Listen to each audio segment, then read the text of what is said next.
attack on that facility. All right, let's welcome in former head of U.S. Citizenship and Immigration Services under Bush 43, retired Army Colonel Emilio González. Sir, welcome into First Edition. What do you make of what happened in Lower Manhattan just recently in this attack, which appears to be motivated by anti-ICE sentiment? Yeah, this has got to stop. It really does. And I think the president is spot on. Until these people are held accountable, until they go away for a very, very long time, this is going to continue to happen. I'm of an age where I remember back when people were protesting outside the gates of U.S. nuclear missile facilities or the School of the Americas, but they were doing it outside and it was a protest. Now we have people that actually want to hurt and kill members of Immigration and Customs Enforcement, a federal law enforcement. That's got to stop. That's got to stop. And until judges send these folks away for a very long time, they're going to continue to think they can get away with it. Well, the warning was on the table here from Border Czar Tom Holman. He condemned, he calls this hateful rhetoric against ICE agents. And he says that, from the get-go, that if they were going to continue to villainize these ICE agents, there would be bloodshed. This is what he had to say. Watch. I said this a year ago. If a hateful rhetoric doesn't stop, there will be bloodshed. And unfortunately, I was right. And I'll tell you something else. It's not over yet.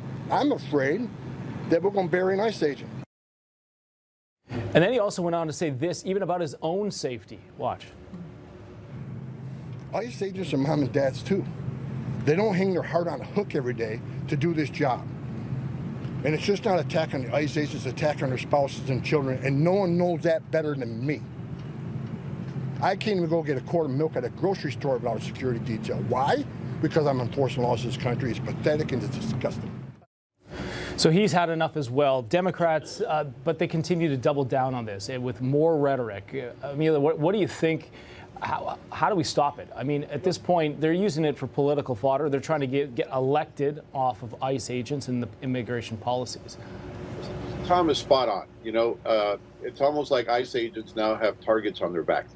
But the issue remains is that ICE right now is the cause that everybody wants to rally around. All these leftists now, it's all about ICE. You can't talk to anybody on the other side of the aisle unless they mention ICE. And you know what? Let's just say, for the sake of argument, that tomorrow ICE disappears. Then what will it be? I'm sure they're going to pick another organization or another institution and say, oh, this one's got to go too. You've even got the Democratic Socialists campaigning on, well, elect me and I'm going to abolish ICE. No. ICE is a much needed organization in the United States. In fact, I wrote an article not long ago that America needs ICE. We concentrate on this business of immigrant traffic stops, but you know what? ICE goes out there and catches sex predators and people that are involved in human trafficking. They have a legitimate, noble mission in the United States, and we need to support them. It isn't so much as playing defense. We need to play offense. We need to support our law enforcement officers, and we need to jail for a very long time anybody that will put their lives at risk. Yeah. You really don't know what it's like until you're actually, maybe doing a ride-along with some of these agents. In a lot of cases, they've got a split second to make a decision about how to handle it. I wanted to ask you, sir, about the State Department, a recent warning, a report that left-wing groups with ties to Cuba seek to plan nationwide protests against federal buildings, military bases, and ICE facilities if the U.S. military takes action against Cuba. What is this all about? Well, listen, we've now developed an ecosystem where it's the Democratic Socialists, it's the Party of Socialism and Liberation, it's any number of offshoots that think it's perfectly okay to now get violent.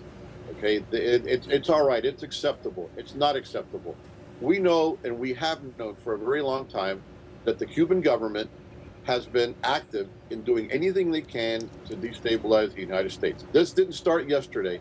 This started the day they took over in 1959. They created the Venceremos Brigade to bring U.S. radicals to Cuba to train them, and then they would go cut a little bit of cane and they'd have their pictures taken. In fact, the mayor of L.A., Karen Bass, is a veteran of the Venceremos Brigade.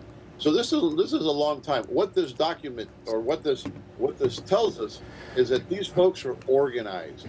This is not some ad hoc group of college liberals that want to go out there and have a few beers and protest in front of a building. No, These people are organized. They're going to do whatever needs to get done, and they need to be stopped. These are true urban terrorists, by the way, domestic urban terrorists. Yeah. Wow, very interesting. Secretary of State Marco Rubio has brought up Cuba recently, so I know that that's something we'll keep a close eye on. Yeah. Thank you, Emilio González. Appreciate it. Thanks, Emilio. Thank you so much for the invitation. Have a good day.